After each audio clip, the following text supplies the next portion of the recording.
Saan po ba nakuha ng Katoliko yung December 25 na birthday daw ni Jesus? Pag Disyembre, sa Bethlehem ng Judea, may yelo ron. Pakikita ko sa iyo yung Bethlehem, kung saan pinanganak si Kristo. Pagka December. Opo, nandito na po sa amin kapatid na Eli na, ayan, puro yelo ito. Oo, yan, puro yelo ito, kapatid na Eli. Nakikita po namin dito sa mga picture dito. Okay.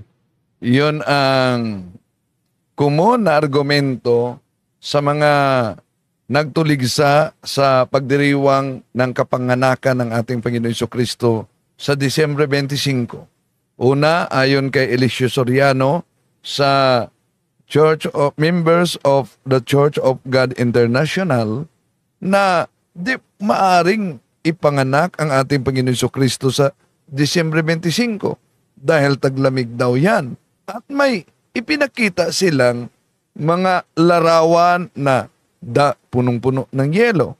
Pero booking sila sa mga kasama natin na nandun mismo sa area sa Disyembre 25 dahil pinakita nila taliwas sa propaganda ni Soriano at ibang sikta na wala namang yelo Disyembre 25. Ating lahat mga kapuntos, Merry Christmas, Pisma Plus, Bro Jando, nandito po tayo sa harapan ng gate ng Church of Visitation in Karem, Jerusalem. Disyembre 25 yan, taliwas sa ipinakita nila, pero tatalakayin natin ito mga kapatid dahil napansin ninyo, may nagtanong kasi ni Eliseo Soriano, ang tagapagtatag sa Members of the Church of God International, kung bakit ang Katoliko nagdiriwang ng Disyembre 25 kapanganakan ng ating Panginoon Jesucristo. Natural, dahil si Eliseo Soriano ang sasagot, mas lalong binaluktot ang katotohanan. Walang pagkakaiba. Magtanong ka sa Jollibee kaugnay sa produkto ng McDonald's. Okay, tatalakayin natin ito.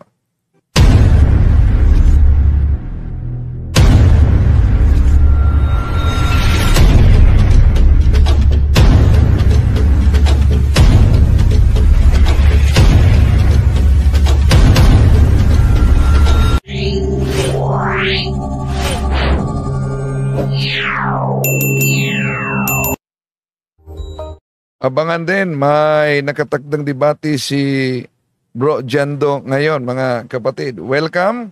At sa ating mga suking taga-subaybay, huwag kalimutan na pindutin ang like sa ating live at huwag kalimutang mag-subscribe kung bago ka lang at pindutin ang bell button para updated kayo, mag-comment at i-share ninyo. So, di na natin pa tatagalin pa mga kapatid, no? Yung nagtanong kay Eliseo Soriano, bakit at saan galing yung pagdiriwang ng Disyembre 25 sa kapanganakan ng ating Panginoon Jesucristo. Sinagot naman ni Eliseo Soriano at ipinakita para maka-establish ng doubt na di maaring ipanganak ang ating Panginoon Jesucristo dahil ang December 25 daw ay taglamig ito. Ito. Saan po ba nakuha ng Katoliko yung December 25 na birthday daw ni Jesus? Pag Disyembre, sa Bethlehem ng Judea, may yelo ron. Pakikita ko sa iyo yung Bethlehem, kung saan pinanganak si Kristo. Pagka December. Opo, nandito na po sa amin kapatid na Eli na, ayan, puro yelo ito. Oo, yan, puro yelo ito, kapatid na Eli. Nakikita po namin dito sa mga picture dito.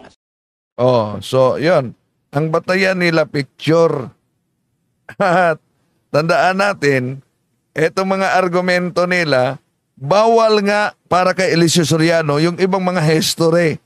Pero batayan nila picture. Ngayon, pakita natin, December 25 mismo, yung mga kasama natin sa Jerusalem nagpunta sa area para ipakita ano po ba ang kalagayan tuwing Disyembre 25. Tulad po ba sa ipinakita nila ni Eliseo Soriano na napupuno ng yelo? Eto mga kapatid. Ating lahat, mga kapuntos. Merry Christmas, Pisma Plus, ano? Bro Jando, nandito po tayo sa harapan ng gate ng Church of Visitation in Karem, Jerusalem. Yan po, ano? Ito po, Wow. Church of Visitation in Karem, Jerusalem. Malapit ba yan sa ano, bro? Sa Bethlehem, bro? So, sa kabila ito ng Bethlehem, po, yun nga po si John the Baptist. Dito po nagsalubong, no? Binisita ni Mama Mary si Saint Elizabeth, no? Sa bundok na ito. Ano po, no? So, ito yung lugar. church. Diyan yung lugar In kung Karen. saan dinalaw ni Mama Mary si Saint Elizabeth. Yes, Ken. Opo.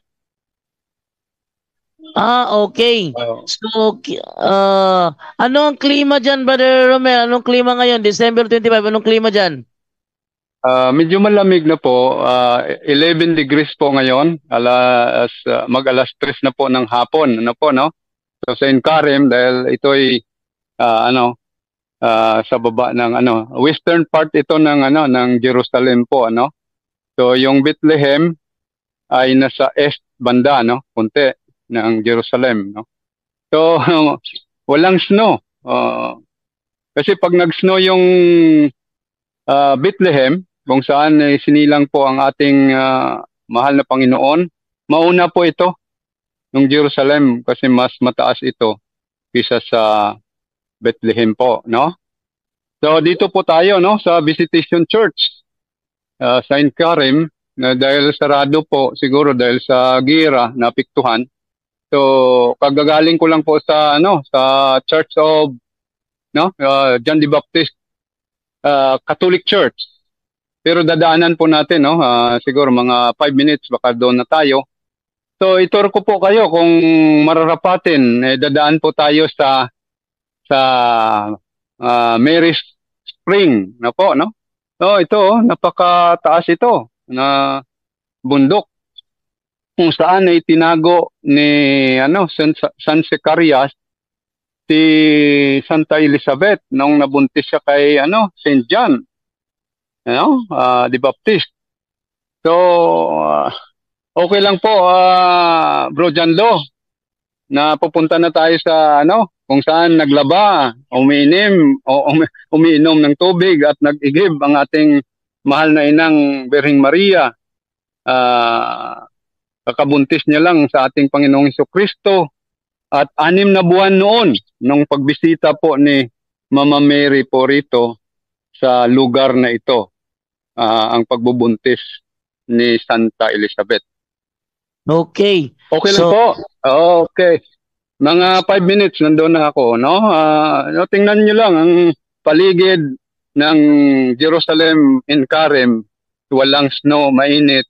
At ang aking pawis ay hindi sa snow, kundi sa init ng araw. Okay. So actually ito mga kapatid, video December 25, ikumpara sa propaganda nila na pinakitang picture na tuwing December 25 daw, napakaginaw. To make his message known is our responsibility. So here we are to pledge our lives to the